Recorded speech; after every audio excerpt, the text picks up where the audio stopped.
Oi, eu sou Alexandre Voruski, diretor de rádio. Atualmente estou dirigindo a Rede Nova Brasil de Rádio FM em São Paulo, também a Rádio Sul América Paradiso no Rio de Janeiro e a Rádio Alvorada em Belo Horizonte. Comecei no meio dos anos 80, na época são 31 anos de rádio, eu comecei com 10 anos de idade e foi uma experiência legal. Eu sou formado em eletrotécnica. A primeira grande dificuldade foi convencer os meus pais que eu ia trabalhar em rádio. Na época, né, era um técnico, eletrotécnico, ia ganhar salário mínimo para trabalhar como discotecário. Mas, sim, valeu, muito trabalho, muito esforço, né? E a gente chegou aí num momento legal da carreira, com vários cases aí durante todos esses anos.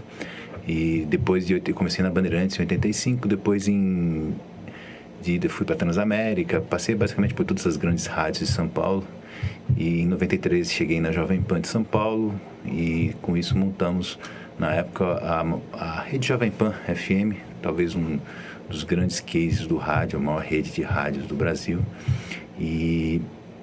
Mas esse é um assunto para outra oportunidade. A gente veio aqui falar desse case mais recente, que foi das rádios adulto contemporâneas que estão fazendo grande sucesso no Brasil.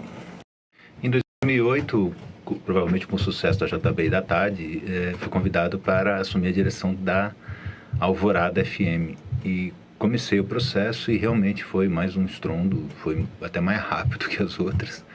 E a Alvorada hoje é quarto lugar no geral e ela está com audiências assim, ela está somando as 5, acho que os 6 concorrentes e não consegue chegar na audiência dela. Primeiro lugar nível superior, primeiro lugar em classe A, segundo lugar em AB, mas ali já encostado na Itatiaia, que há 250 anos é primeiro lugar nesse target. E ela também mais um case aí do mercado de Belo Horizonte. Em 2015 eu acabei por sair da JB, já estava um pouco desgastado lá, depois de 15 anos em primeiro lugar, e acabou que eu fui para novos projetos e hoje eu continuei na Alvorada, né? Continuo até hoje. E em 2015 a gente tem esse outro processo. Agora eu fui trabalhar na concorrente da JB e agora também estou na Nova Brasil, onde estou cuidando de uma rádio MPB, que eu falo que já é a segmentação da segmentação e não é mole. E também agora estamos montando um processo, talvez, de subir uma rede, não só da Nova Brasil, como da Nova, num formato híbrido nacional e internacional. E aí seria uma expansão já geral desse formato adulto contemporâneo. Sobre esse assunto eu recomendo a leitura de 2 textos do Nizam Guanais. Um é Carta ao Jovem Mídia e outro é Conteúdo de Qualidade e Autoridade será sempre valioso. O rádio é um extenso produtor de conteúdos. E algumas experiências do rádio também com visual radio, né, que é uma coisa que está crescendo bastante, onde a rádio começa a incorporar imagem ao seu dia a dia. Só tem que tomar um cuidado com isso. Algumas rádios começam a exagerar, estão achando que são televisão.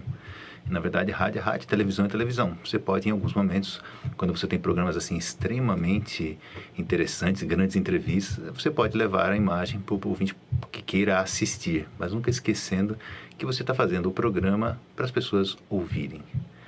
Esse é o rádio, uma paixão de 31 anos e eu acho que tem muitos e muitos, muitos anos pela frente ainda. Bom, no final dos anos 2000, eu estava na época com a Rádio Cidade do Rio e a rádio estava fazendo bastante sucesso. Ela já vinha uma rádio de rock, né? Eu peguei ela em 14º lugar de audiência, se eu não me engano. A rádio começou a subir, inclusive passou a própria JB na época. E o superintendente, as 2 rádios pertenciam ao mesmo grupo, ele me convidou, chegou e falou, eu vou passar para você tô pensando em te passar a JB FM, você topa esse desafio?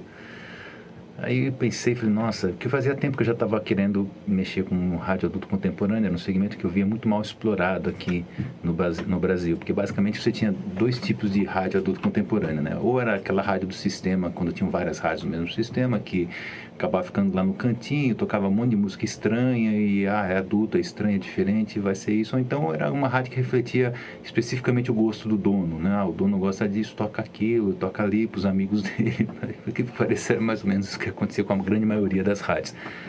Você tinha na época a Alfa FM, que eu acho que era uma rádio que na época a gente se destacava um pouco, mas ainda tinha bastante caminhos que você poderia seguir dentro dessa história. E eu falei, poxa, mas logo a primeira vai ser a JB, né? Que a JB é um ícone, né? JB FM. Vamos nessa. Aí fui para casa, pensei bastante durante a noite, fiquei ouvindo bastante, já vinha ouvindo, né? Porque já tava essa história da JB. Eu falei, ó, no dia seguinte eu falei assim, cara, eu acho que a gente vai fazer uma rádio revolucionária no adulto aqui. Ele falou, nossa, é mesmo? É, porque eu fiquei ouvindo todas as concorrentes, eu vi lá MPB, Antena 1, a Globo, e eu acho que eu tenho um método aqui que vai ser fantástico e que deve ser revolucionário. Ele falou, nossa, o que você vai fazer? Eu vou tocar o óbvio.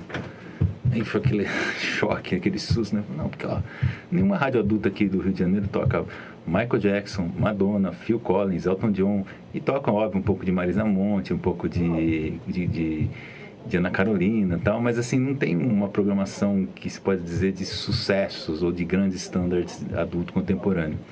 E eu acho que a gente tem um caminho aí, né? E creio que vai ser revolucionário. Ele assustou, falou, tá bom, vamos nessa, né?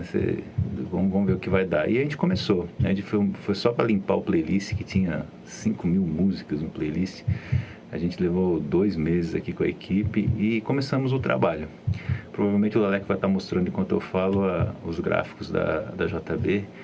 E foi um grande sucesso. Porque qual foi o grande lance da JB FM? Foi a primeira delas, né? E depois eu fui replicando em algumas outras praças com diferenças esse material.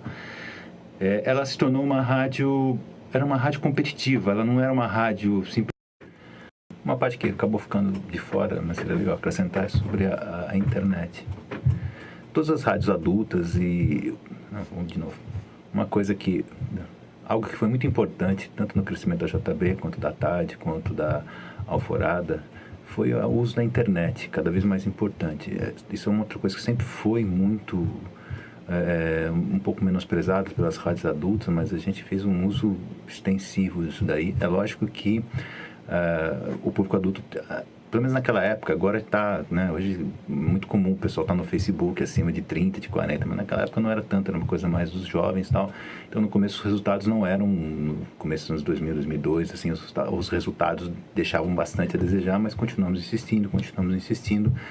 Todas essas rádios possuem um investimento muito grande na parte do streaming, né? A JB inclusive chegou a contratar uma empresa canadense que deve fazer até hoje o streaming deles. E os números vão sempre se somando e acrescentando, e fica cada vez mais fácil você ouvir. Porque o importante, não só para a rádio adulta, mas para qualquer rádio, é estar em todas as mídias. Espalhar o máximo possível. O que eu tenho visto muito, eu vou em bastante conferências no exterior e tal, é que tem o rádio, né, se ele conseguir se manter local, né, e fazer prestações de serviço, à sua localidade, e ele for o seu companheiro, né, ele tem uma vida longa muito grande. Pode ser que o rádio não esteja restrito a uma FM, uma caixinha de FM ou uma caixinha de AM, como foi nos anos 50. Ele pode estar presente de várias maneiras, mas o áudio, como a gente vai dizer, né, apenas a mídia áudio, ela vai se manter por muitos e muitos anos. Hoje, por exemplo, os Estados Unidos vivem uma certa febrezinha de podcastings. As rádios FM estão fortes, por incrível que todo mundo, né? Porque eu costumo brincar que o problema do rádio não é o streaming, não é o Spotify, não é enfim, o iPod, como já não foi o CD. O problema do rádio hoje está mais nas agências, a dificuldade que a gente tem em que elas entendam que o produto é muito forte, que a vida não vai ficar apenas querendo anunciar em Google, Twitters, em Facebooks, né? E que existe vida além disso daí, né?